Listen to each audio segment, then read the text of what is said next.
la planète Terre. Elle est aujourd'hui le royaume des mammifères. Une grande famille qui comprend plus de 5000 espèces différentes. L'une d'elles se distingue par un cerveau particulièrement développé. Celle des humains, la nôtre. Son emprise sur la planète est évidente.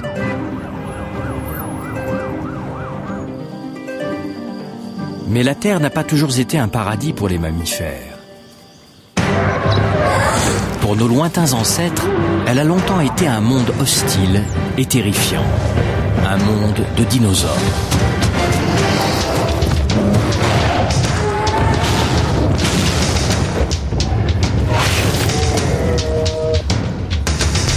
C'est une catastrophe planétaire qui leur a donné leur chance.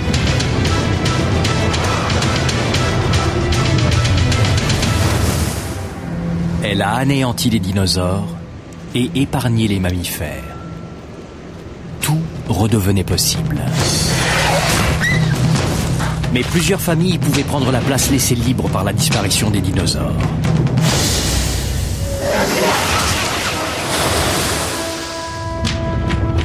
Les soubresauts de la planète ont rythmé leurs affrontements, les contraignant sans cesse à s'adapter ou à disparaître.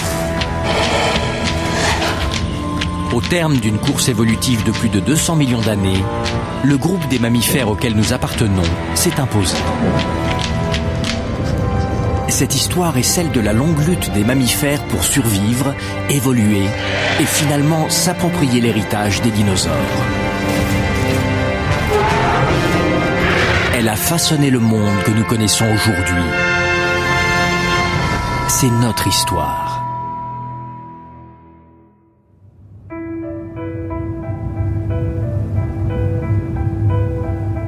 La plus ancienne trace de la présence d'un mammifère a été découverte au Nouveau-Mexique, dans le sud-ouest des États-Unis. La formation de Schindler est une strate géologique qui date d'il y a 220 millions d'années.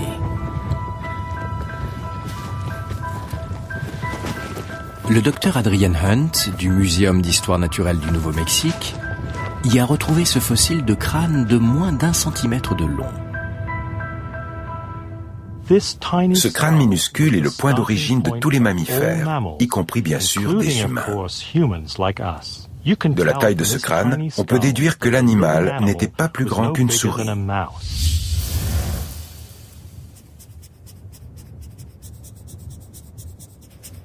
Adelobasileus est considéré comme l'ancêtre commun des plus de 5000 espèces de mammifères modernes. Apparu il y a 220 millions d'années, il mesure moins de 10 cm et se nourrit principalement d'insectes. Il allaite ses petits, mais ceux-ci naissent encore dans des œufs. Il mène sans doute une existence discrète, car le monde dans lequel il vient d'apparaître est peuplé de reptiles bien plus imposants que lui.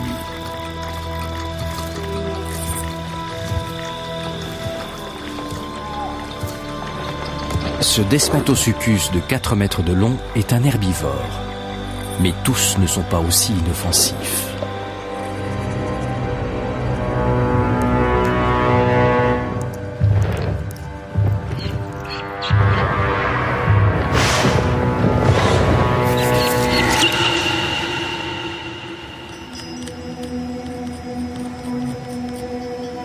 La formation de Schindler contient aussi des traces de l'autre grande famille qui vient alors de faire son apparition sur Terre, celle des dinosaures.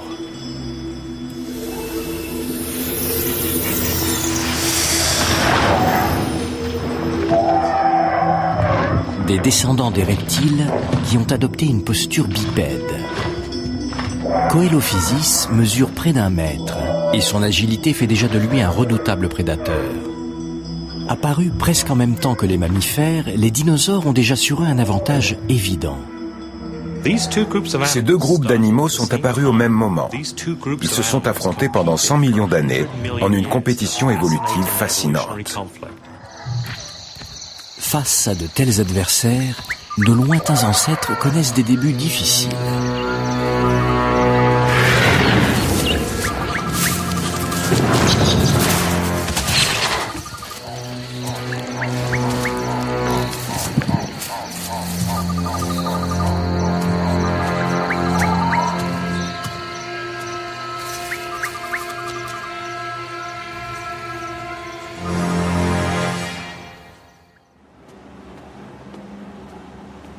l'université de Yale, aux États-Unis.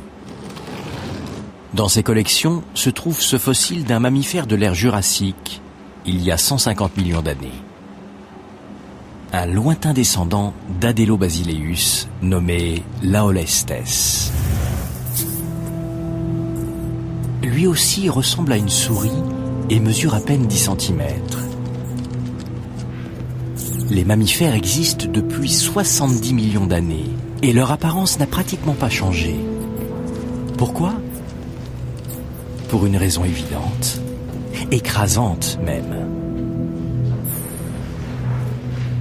Durant ces 70 millions d'années, les dinosaures ont connu un incroyable essor.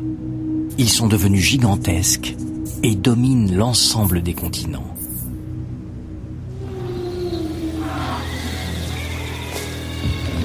Des herbivores comme ces stégosaures ont même renoncé à la bipédie pour supporter des corps de plus de 9 mètres de long.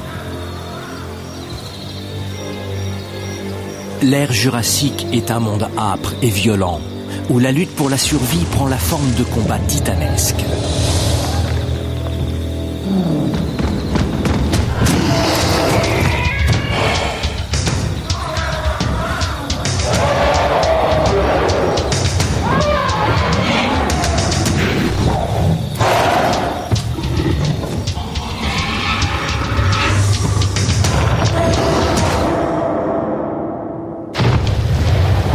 C'est l'âge d'or des dinosaures, et certains atteignent des proportions inimaginables. Supersaurus mesure 33 mètres de long et pèse près de 40 tonnes. C'est le plus grand animal terrestre ayant jamais existé. Sa durée de vie est de plus de 100 ans.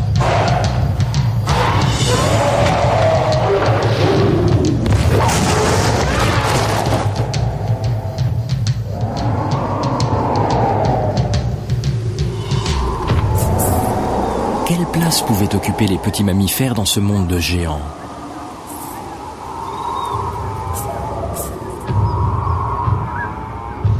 Écrasés par le succès des dinosaures, ils ont été contraints d'évoluer pour investir un territoire encore vierge de leur influence.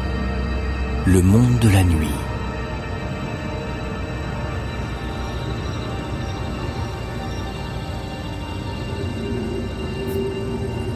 Laolestes a développé son sens de l'ouïe et s'affaire désormais dans l'obscurité.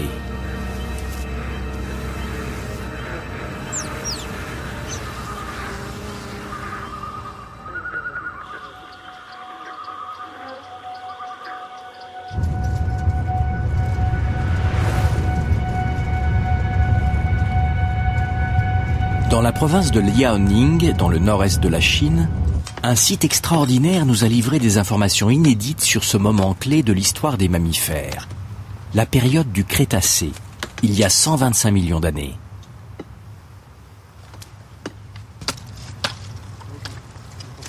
Ces plaques, qui s'ouvrent comme les pages d'un livre, nous présentent tout un écosystème de cette époque.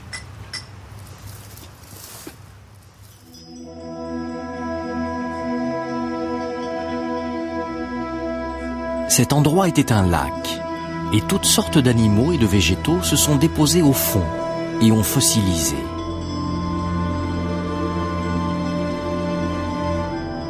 On a retrouvé les traces de plus de 300 espèces différentes à Liaoning.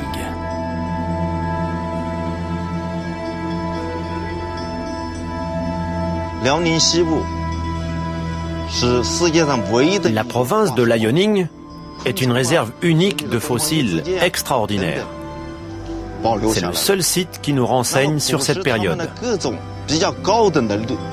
Il a même préservé de petits insectes et des animaux aquatiques, ainsi que les animaux qui s'en nourrissaient. Il nous livre une image complète d'un écosystème ancien. Parmi ces fossiles se trouve celui d'un mammifère d'un type radicalement nouveau. Il a été baptisé Eomaya, la mère des origines, par l'équipe du professeur Ji Qiang qui l'a découvert.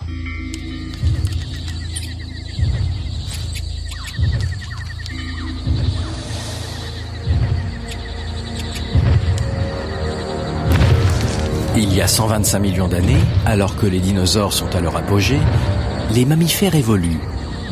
Ils développent un mode de reproduction révolutionnaire.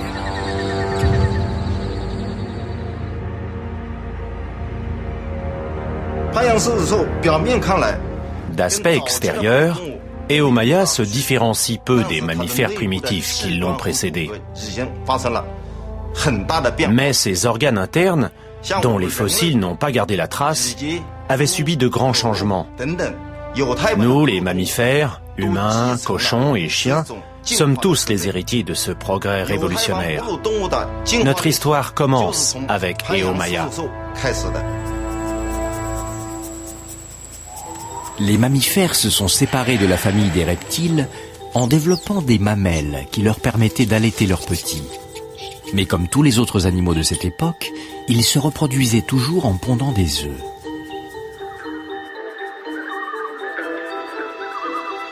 Ce qui apparaît pour la première fois chez Eomaya, c'est le placenta, l'organe qui permet à certains mammifères de développer leurs petits à l'intérieur des ventres maternels en leur fournissant tous les nutriments nécessaires par le cordon ombilical. Ce nouveau mode de reproduction associe plus longuement les mères à leurs petits. Elle leur permet de les protéger plus efficacement de la faim, des écarts de température ou des assauts des prédateurs.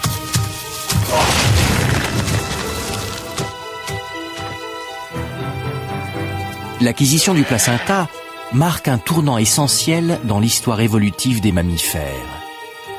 Aujourd'hui, plus de 90% des mammifères sont des placentaires. De nombreux mammifères étaient dévorés par les dinosaures. Poussés par la nécessité de survivre à ce monde violent, certains mammifères ont développé le placenta. Ce progrès évolutif a grandement amélioré la survie des mammifères. En d'autres termes, on peut dire que ce sont les dinosaures qui ont poussé les mammifères à développer le placenta.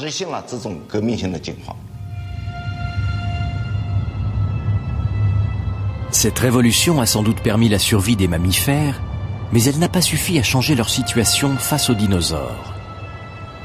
Au Wyoming, dans l'ouest des États-Unis, les paléontologues ont retrouvé des fossiles de mammifères qui vivaient ici il y a 66 millions d'années. 60 millions d'années après l'apparition du placenta. L'immensité de ce territoire complique la recherche de fossiles.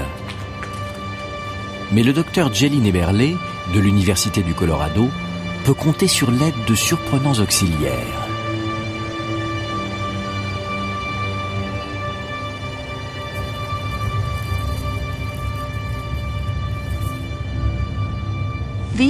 Ces fourmis recouvrent leur fourmilière de petites pierres pour les protéger.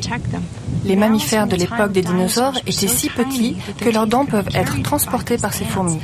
C'est pourquoi ces fourmilières sont de bons endroits pour rechercher des fossiles de mammifères. Certains de ces minuscules graviers ont en effet un aspect très spécifique. La forme de cette petite pierre noire de 2 mm trahit sa véritable nature. C'est une dent. Elle appartenait à un mammifère nommé Cimolestes. Elle nous montre qu'après 150 millions d'années d'existence sur Terre, les mammifères ne se sont toujours pas diversifiés et que leur aspect n'a pas évolué de façon notable.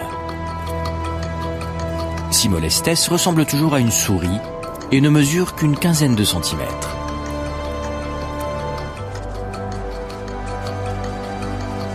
La domination écrasante des dinosaures durant ces 150 millions d'années n'a laissé aucune chance au développement des mammifères.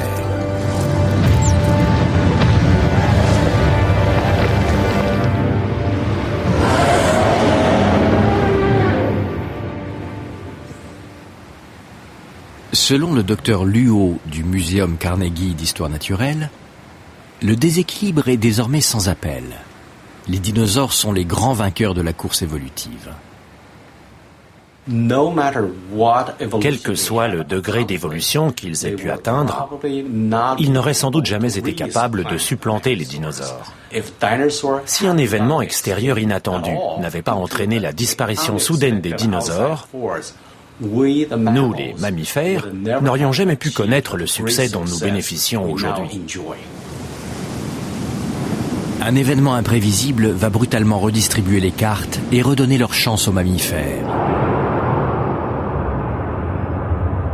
Il y a 160 millions d'années, au moment même où le règne des dinosaures atteignait son apogée, une mécanique implacable s'est mise en route aux confins du système solaire. À l'Institut de recherche du Sud-Ouest, dans l'État du Colorado, le Dr Botke étudie les trajectoires des astéroïdes. Il est parvenu à identifier l'origine du phénomène exceptionnel qui a bouleversé l'histoire du développement de la vie sur Terre. Nos modèles numériques nous ont permis d'établir qu'il y a environ 160 millions d'années, deux astéroïdes, l'un de 60 km, l'autre de 160 km, se sont percutés dans la ceinture d'astéroïdes. Une grande partie de ces fragments a été projetée vers l'intérieur du système solaire, en direction de la Terre. Une collision dans la ceinture d'astéroïdes qui s'étend entre les orbites de Mars et de Jupiter.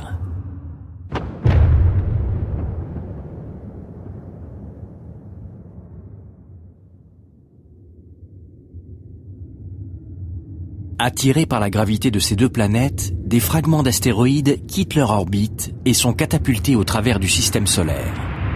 Un de ces fragments mesure une dizaine de kilomètres de diamètre et il emprunte une trajectoire complexe qui va le rapprocher inexorablement de la Terre. Sa course va durer près de 100 millions d'années.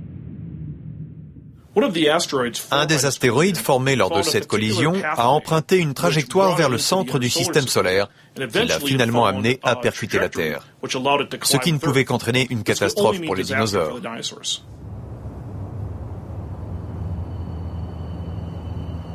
En Bolivie, un site unique au monde nous donne un aperçu de la situation sur Terre juste avant l'arrivée de cet astéroïde. À 5 km de la ville de Sucre, cette falaise de 120 mètres de haut et d'1 kilomètre de long a été nommée Calorco, la montagne de craie, par les habitants de la région.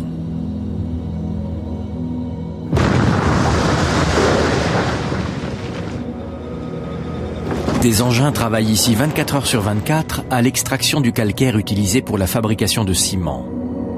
Ils ont mis au jour un gisement unique d'informations sur le monde d'il y a 66 millions d'années. Le docteur Christian Meyer, du Muséum d'histoire naturelle de Bâle, est venu de Suisse pour étudier ces vestiges.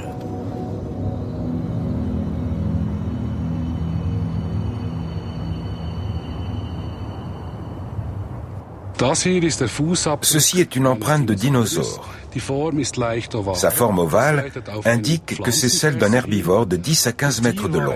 Il vivait il y a 66 millions d'années dans cet endroit qui est aujourd'hui la Bolivie. Vous voyez comme ces empreintes forment une longue piste droite. Cette falaise est couverte de toutes sortes d'empreintes de dinosaures. Celles-ci ont la forme à 3 doigts, caractéristique des grands dinosaures carnivores.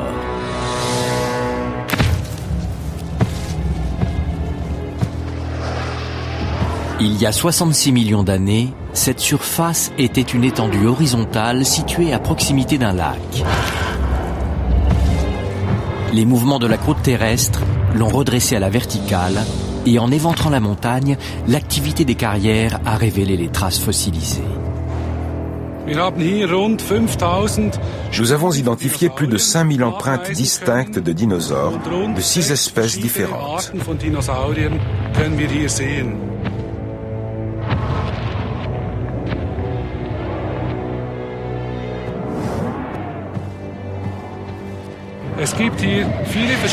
Il y a des empreintes d'herbivores, de carnivores, de toutes sortes de dinosaures. Si on pouvait remonter dans le temps et regarder cet endroit à la jumelle, on verrait un grand nombre de dinosaures se promener dans ce paysage.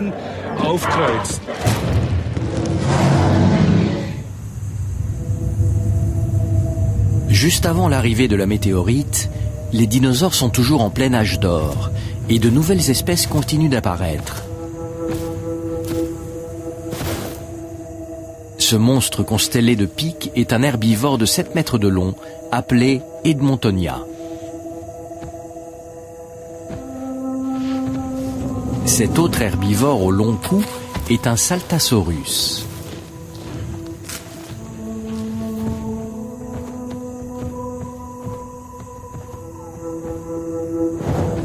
Pourquoi ces géants ont-ils développé de telles défenses? Parce que les carnivores sont devenus terrifiants.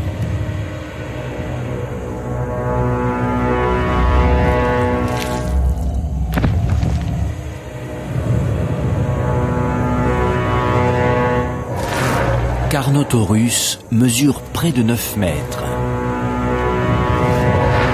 et possède une dentition idéale pour déchirer la chair d'un Edmontonia.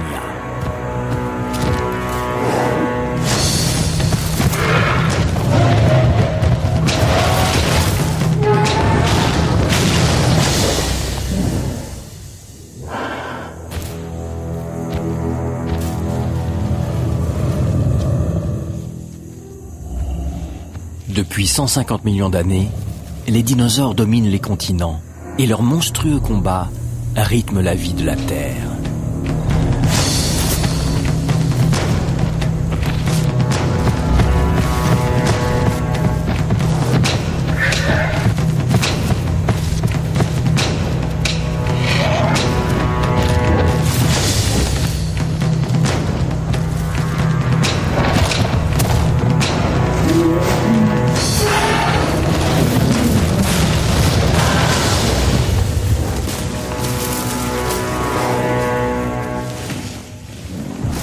Leurs corps gigantesques se sont adaptés à une lutte permanente pour la survie d'une violence inimaginable.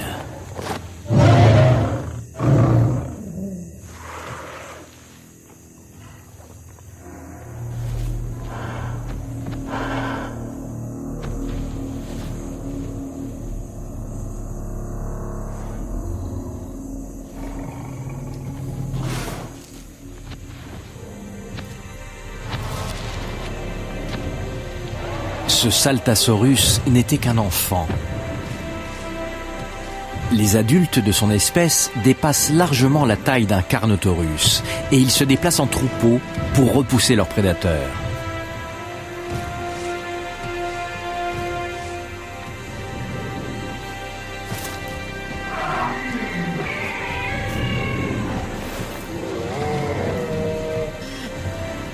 Il y a 66 millions d'années, la Terre est plus que jamais le royaume des dinosaures. Et pourtant, leur règne va bientôt s'achever.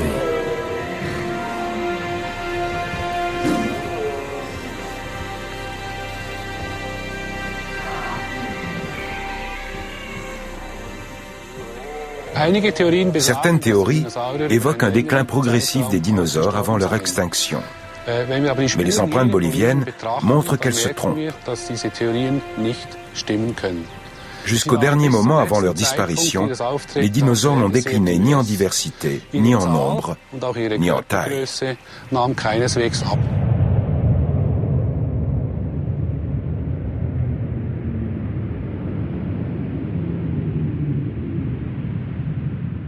Alors que la survie des petits mammifères sur cette planète semble de plus en plus compromise, la météorite venue des confins du système solaire parvient au terme de son voyage. Et son arrivée va tout changer.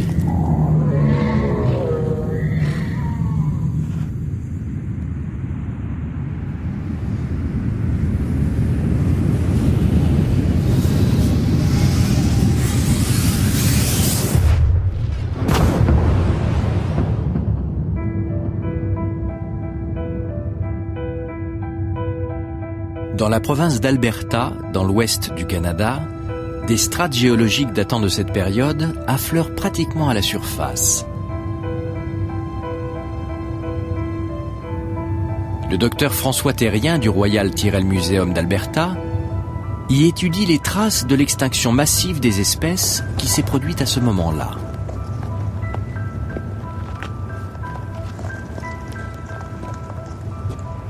Voilà, c'est ici. Cette ligne noire est la clé de l'extinction des dinosaures.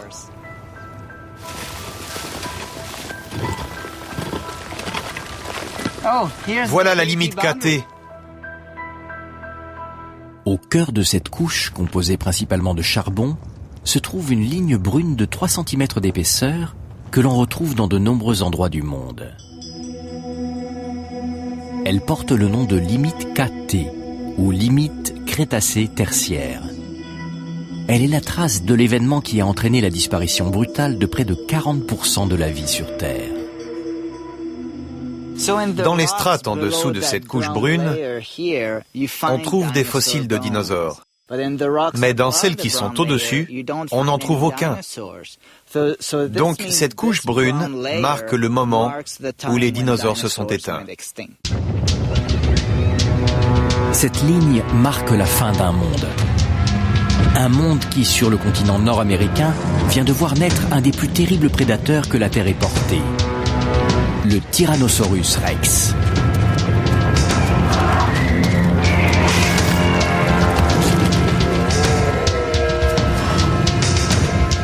Et ce monde, d'un seul coup, disparaît.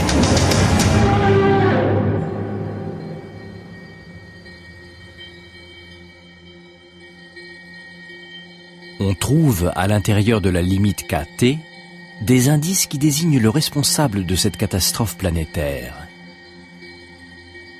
Les fines lignes qui marquent ces minuscules cristaux de quartz n'ont pu être créées que par le passage d'une onde de choc d'une pression extraordinaire, plusieurs milliards de pascals. Or, l'impact d'une énorme météorite est l'unique événement capable de dégager une telle énergie sur Terre. La limite KT est la conséquence directe d'un impact de météorite qui s'est produit il y a 65 millions d'années. À l'intérieur de cette couche brune, on trouve des quartz choqués, de l'iridium et d'autres particules créées par l'impact. Cet événement est une des causes principales de l'extinction des dinosaures. Elle mesurait environ 10 km de diamètre et s'est écrasée il y a 65,5 millions d'années près de l'actuelle péninsule du Yucatan, au Mexique.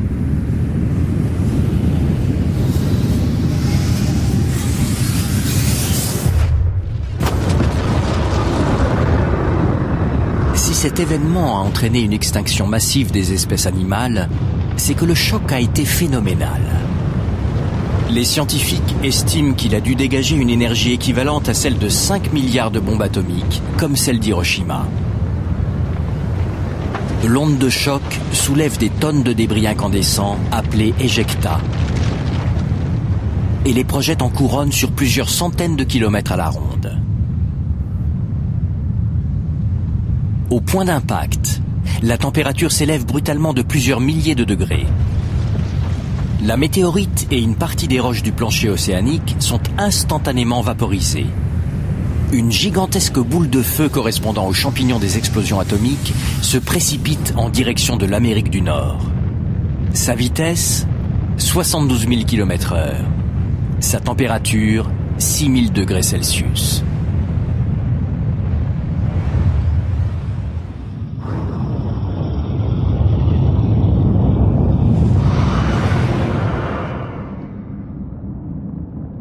Depuis l'espace, le dôme de roches vaporisées est clairement visible. Les matériaux qui le composent refroidissent rapidement et se condensent en une fine poussière. Au bout d'environ 1 heure, elle retombe dans l'atmosphère terrestre. Le docteur Sujita de l'université de Tokyo a réalisé une expérience visant à évaluer les conséquences de ce phénomène. Une bille de verre de 5 mm de diamètre est projetée à grande vitesse dans ce long tube sous vide qui représente l'espace. Elle achève sa course dans cette chambre remplie de nitrogène qui simule l'atmosphère terrestre. Une fine membrane de plastique isole l'atmosphère du vide de l'espace. En la percutant, la bille éclate et chaque fragment se comporte alors comme un des grains de poussière pénétrant dans l'atmosphère.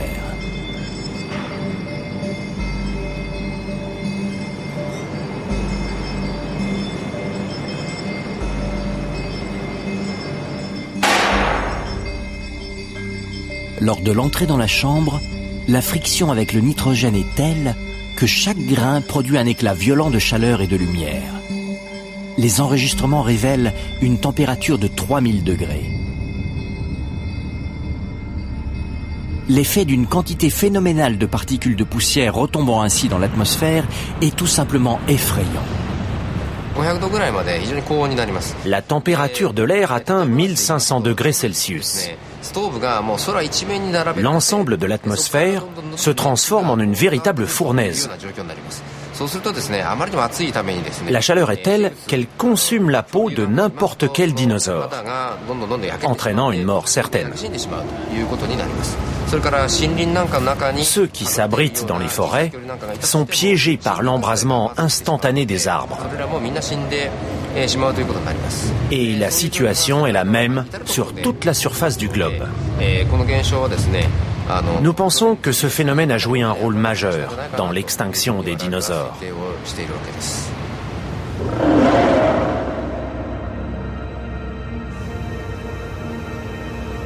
À l'université de Tohoku, une autre expérience s'est concentrée sur le cratère créé par la météorite. Environ 90 minutes après l'impact, la température redescend et la roche du plancher océanique se solidifie. Une gigantesque cuvette de 200 km de diamètre s'est formée.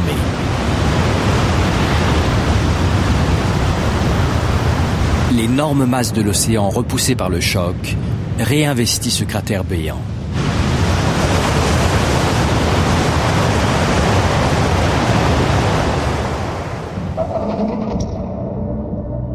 L'expérience simule cette situation.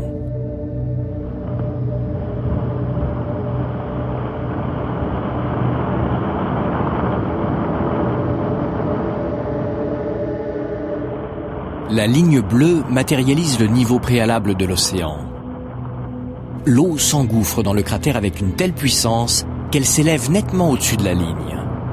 Et une montagne d'eau déferle brusquement dans l'autre sens, en direction des rivages. Lorsqu'un cratère se forme dans le plancher océanique, l'eau se précipite pour le remplir avec une force telle qu'elle provoque une hausse du niveau de l'océan.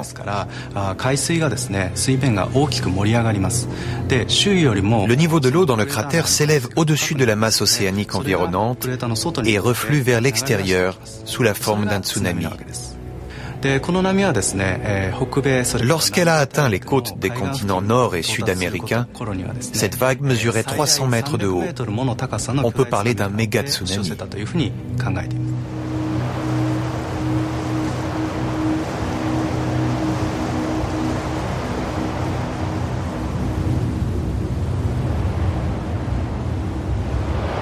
L'océan a dû mettre une dizaine d'heures pour réinvestir le cratère. Une masse d'eau inimaginable a alors été renvoyée en direction des continents.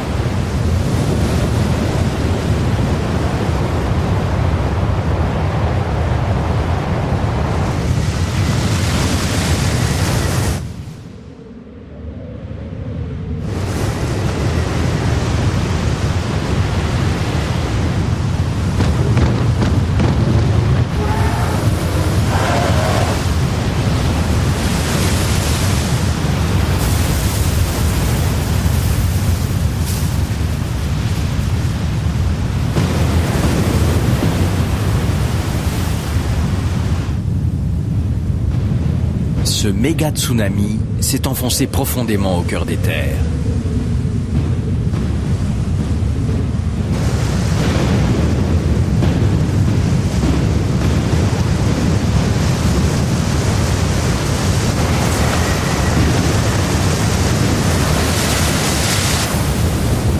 Les strates géologiques portent la trace d'au moins 6 vagues gigantesques successives.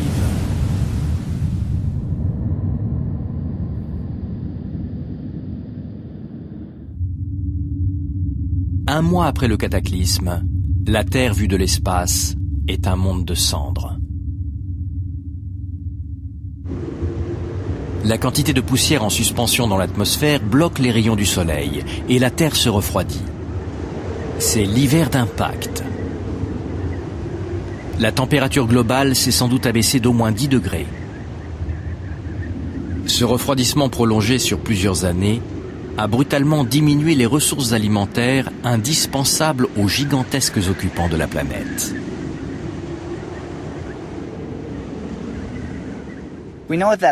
On sait que les végétaux se sont reconstitués en quelques années après l'impact. Donc, en théorie, si les dinosaures avaient survécu, ils auraient pu se réadapter aux nouvelles conditions environnementales. Ce n'est pas ce qui s'est passé. Les dinosaures se sont définitivement éteints. On peut donc en déduire qu'ils ont disparu en un laps de temps très court. Je pense que leur extinction s'est produite en une dizaine d'années au plus. Cette série de cataclysmes a entraîné la disparition des dinosaures. Mais nos lointains ancêtres mammifères y ont survécu. Comment ont-ils fait ? Je pense que les mammifères doivent leur survie avant tout à leur petite taille. Si, comme les dinosaures, ils avaient été plus imposants, ils n'auraient sans doute pas survécu à l'impact de la météorite. Leur petite taille leur a sûrement permis de s'abriter dans des terriers souterrains. Le fait de pouvoir se nourrir aussi bien d'insectes, de graines que de petits animaux leur a aussi permis de survivre, alors que les dinosaures qui avaient des régimes plus spécialisés se sont éteints.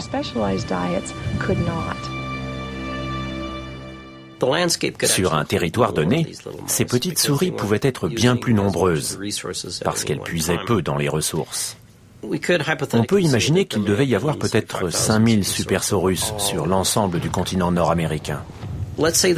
Une catastrophe entraînant la disparition d'un millier d'entre eux pouvait suffire à faire basculer l'espèce vers l'extinction. Alors que même en tuant un millier de ces petits mammifères, il en restait encore des milliers, des millions peut-être, pour perpétuer l'espèce. Une petite taille peut parfois être un atout. Une grande taille comporte bien sûr des avantages, mais elle peut devenir un énorme handicap lorsque les conditions deviennent difficiles. La petite taille qui a handicapé les mammifères pendant 150 millions d'années les a sans doute sauvés, mais aussi la courte durée de vie qu'elle implique. Chez ces petits animaux, une nouvelle génération apparaissait tous les 2 ou 3 ans.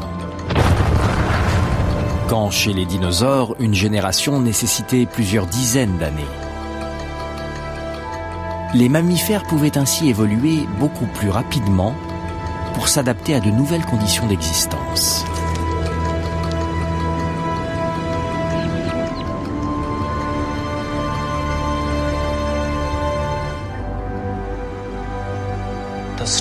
Leur nouvelle stratégie de reproduction a dû être pour les mammifères un des avantages qui leur ont permis de survivre à la catastrophe.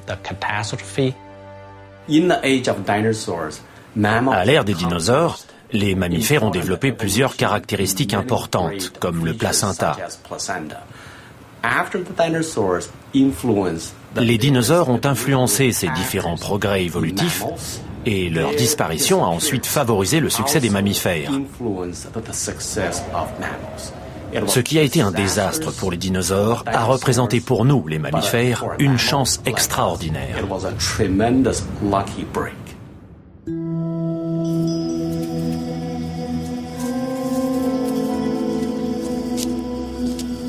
Il y a 65 millions d'années, l'ère tertiaire s'ouvre pour les mammifères sur un monde définitivement libéré de la domination des dinosaures.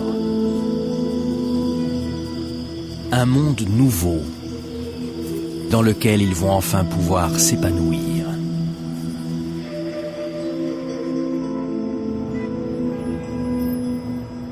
Francfort, en Allemagne. À une trentaine de kilomètres de la ville, au cœur de la forêt, cette vaste zone défrichée est le site fossilifère de Messel.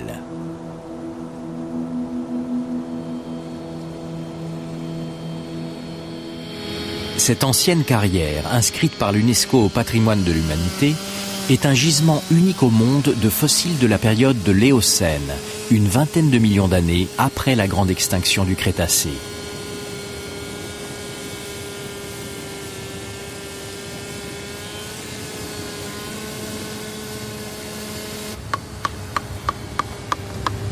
Comme Liaoning, Messel était un lac et on y retrouve les fossiles de quantité d'espèces qui vivaient ici il y a 47 millions d'années.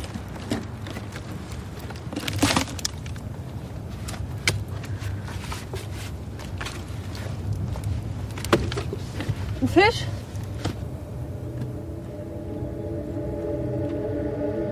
Plus de 10 000 poissons ont été mis au jour, mais aussi près d'1 millier d'insectes dans un état de conservation exceptionnel. Voici une cigale. Une fourmi volante de 7 cm de long. Certains ont même conservé les couleurs irisées dues à la structure de leur carapace, un phénomène extrêmement rare.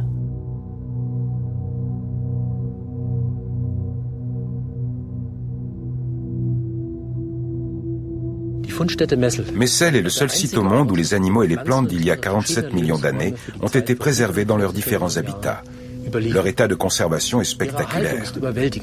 Chez de nombreux insectes, on peut encore observer la coloration des ailes. Messel nous offre une vision exceptionnelle du monde à cette époque ancienne.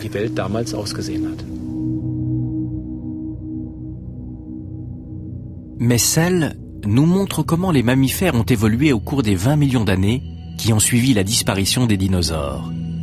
Leur essor est spectaculaire. Celui-ci mesure environ 60 cm. Il a été baptisé Lepticidium. Il utilisait ses membres inférieurs pour sauter, à la manière des kangourous.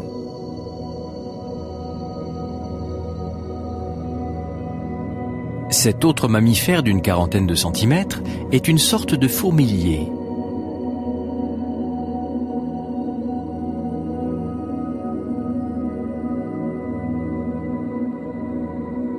On trouve également une espèce de tapir au corps très compact, ainsi qu'une chauve-souris, un des rares mammifères volants.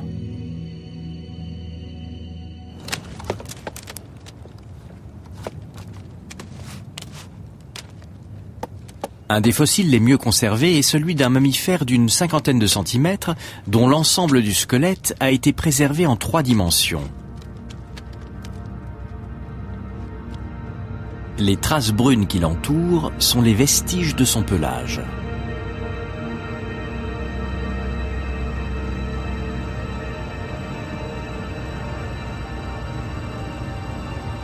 Propaleotherium est l'ancêtre des chevaux.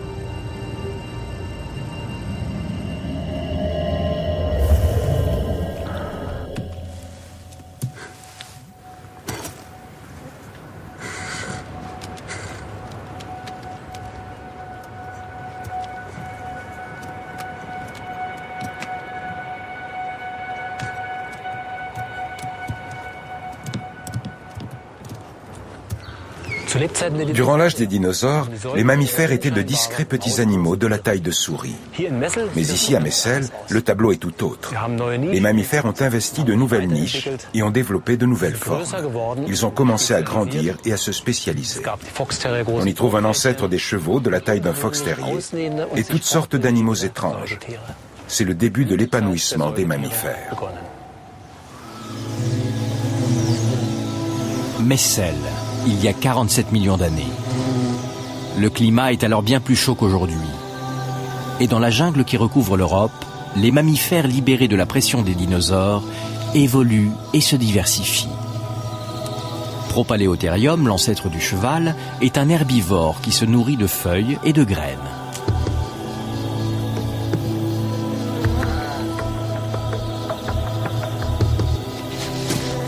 L'étrange Lepticidium pourchasse les insectes et d'autres petites proies.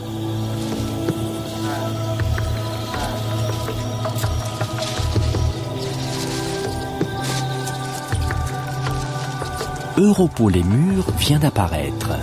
C'est un lémurien de près d'1 mètre de long, un des premiers primates, la grande famille de mammifères qui comprend les singes et les hominidés. Il se nourrit de petits fruits et de feuilles. Près de 40 espèces distinctes de mammifères ont ainsi été retrouvées à Messel.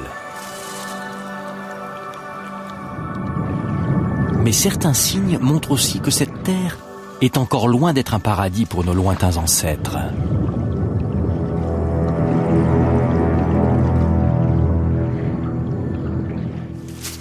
Ils ne sont pas les seuls à tirer profit de la disparition des dinosaures.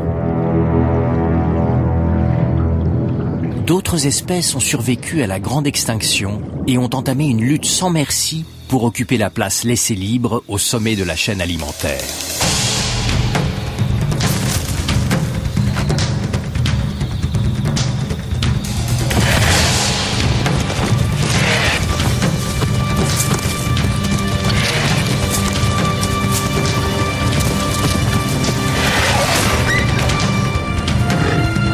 C'est un nouveau combat évolutif qui commence pour les mammifères. Un combat qu'ils vont livrer simultanément sur tous les continents contre de puissants adversaires.